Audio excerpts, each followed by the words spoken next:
Part -3 ... मुझे लगा कि मुझे उस व्यक्ति को बता देना चाहिए। यही सोचकर मैंने उस व्यक्ति से तेज आवाज में कहा, भाई साहब, आपके कान के नीचे से खून बह रहा है। जैसे ही मैंने उस व्यक्ति से यह कहा, मेरे कानों में उसी व्यक्ति की आवाज टकराई।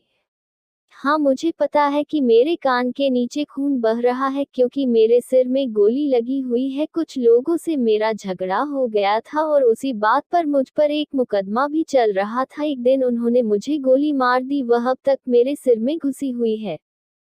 इतना कहकर वह व्यक्ति खामोश हो गया। मेरे दिल में ख्याल आया कि वह व्यक्ति अब जोर से हंसेगा और कहेगा कि उसने मजाक किया था, लेकिन ऐसा कुछ भी नहीं हुआ। तीन टप्पर का शोर और भी बढ़ गया और जिस तरह से बस चल रही थी उससे लग रहा था कि सड़क की हालत बहुत ज्यादा बुरी थी। बस गेंद की तरह उछलती और फिर पटखनी खाने लगती। मेरे शरीर का अंग अंग हिल रहा था। सीट पर कीलें निकली हुई थी, पता नहीं और क्या क्या निकला हुआ था जो मुझे बुरी तरह गड़ रहा। खिड़की के बाहर घना कोहरा था, कहीं किसी पेड़ की प्रतीक्षाया तक नहीं थी। लग रहा था कि बस किसी सड़क पर नहीं चल रही है, उसके पैरों के नीचे फकत बीहड़ धरती है और ना जाने किस रास्ते से गुजर रही थी, ना जाने उसका कोई रास्ता था भी या नहीं था। बस के कान फाड़ देने वाले शोर के बावजूद बेहद गहरा सन्नाटा था। ना जाने क्यों मुझे ऐसा लग रहा था कि मैं किसी ऐसी दुनिया में सफर कर रहा हूँ जिससे मेरा कोई संबंध ही नहीं है, कोई ऐसी दुनिया जहाँ मुझे नहीं होना चाहिए। हजारों बार मैं कोहरों के बीच से गुजरा हूँ, लेकिन बस के बाहर फैले हुए उस कोहरे की धुंध बहुत ही ज्यादा अजीब थी। उसमें सरगोशियों का एक एहसास था, एक खौफ था, एक डर था जो अपने अंदर कुछ ऐसे राज छुपाए हुए लग रहा था जिनके उजागर होने से मेरे दिल की धड़कन रुक जाती। मैंने सिसकियों से भरे उस कोहरे से ध्यान हटाने के लिए बस के अंदर ध्यान देने की नाकाम कोशिश की, लेकिन कहीं कुछ भी नजर नहीं आ रहा था। अंधेरा इतना गहरा था कि मुझे अब घुटन सी महसूस हो रही थी। कंडक्टर भी लगता था किसी सीट पर लेटकर सो गया है। मैं अपने आप को बड़ा अकेला महसूस करने लगा। मैं चाहता था कि बस के तीन टप्पर के अलावा कहीं कोई आवाज और भी सुनाई दे, ऐसी आवाज जो जिंदगी का एहसास दिलाए। मैंने अपने घड़ी में वक्त जानने की कोशिश की, बहुत ध्यान से देखने के बावजूद कुछ नजर नहीं आया। मेरे मुंह से एक ठंडी सांस निकली।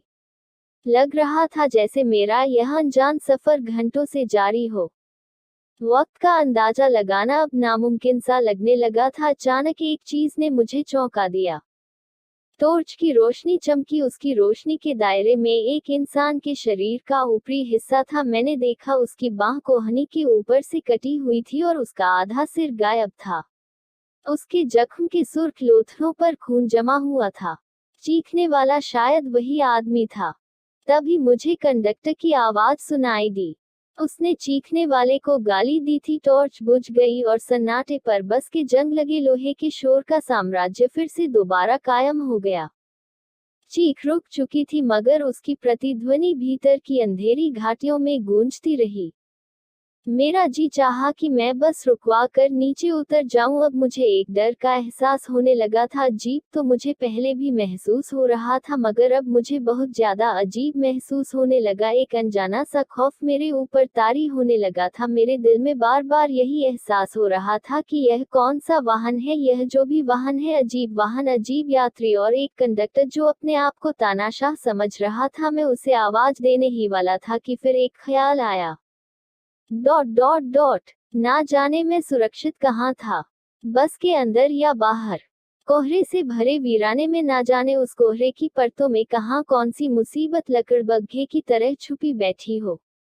बस तो फिर भी मुझे किसी मंजिल की तरफ ले जा रही थी। मैंने अपना ध्यान उस काम की तरफ लगाने की कोशिश की जिसे करने मैं नीमा गांव जा रहा था। वहां मुझे क्या कहना था, क्या तय करना था। मेरी प्यारी बहन की शादी का मामला था। सारी बात साफ तौर पर तय करके लौटना था। पिताजी को यह इत्मीनान दिलाना था कि उन्होंने अपनी जगह मुझे भेजकर कोई गलती नहीं की थी। तभी किसी ने सीटी बजाई। मैंने उस दिशा को जानना चाहा जिधर से आवाज आई थी। आखिर मैंने सोचा कि वह शायद कंडक्टर ही होगा। इतना उकताहट भरा सफर तय करने के लिए कुछ तो उसे भी करना ही था। सीटी की आवाज धीमी मगर स्पष्ट थी। फिर मैंने भी सोचा यह मेरे कानों का भ्रम भी हो सकता था। बस खाली हिचकोले नहीं खा रही थी, बल्कि यूं लग रहा था जैसे उसे बार बार उठाकर जमीन पर पटका जा रहा हो। वह जमीन से उठती और फिर टकराती, ना जाने वह बस चल कैसे रही थी। उसकी देह में फंसी हुई टीन और लोहा हर टकराव पर आपस में लड़ रहे थे, चीख रहे थे, बस चलाने वाले को कोस रहे थे। इतना हास्यास्पद वाहन से मेरा पाला कभी नहीं पड़ा था, जो चलना चाहता नहीं था फिर भी चल रहा था। मैंने अंदाजा लगाने की बहुत कोशिश की कि यह शोर उस स्तब्ध नीरवता में कहां तक पहुंच रहा होगा। कितने वन्य प्राणी इसकी आवाज पर डरकर भागे होंगे जब यह किसी इंसानी बस्ती के आसपास से गुजरी होगी। ना जाने कितने बच्चे नींद से चौंक कर रोए होंगे। और फिर अपनी इस कल्पना पर मुझे हंसी आ गई। अगला भाग पढ़ने के लिए चैनल को सब्सक्राइब करें, लाइक करें।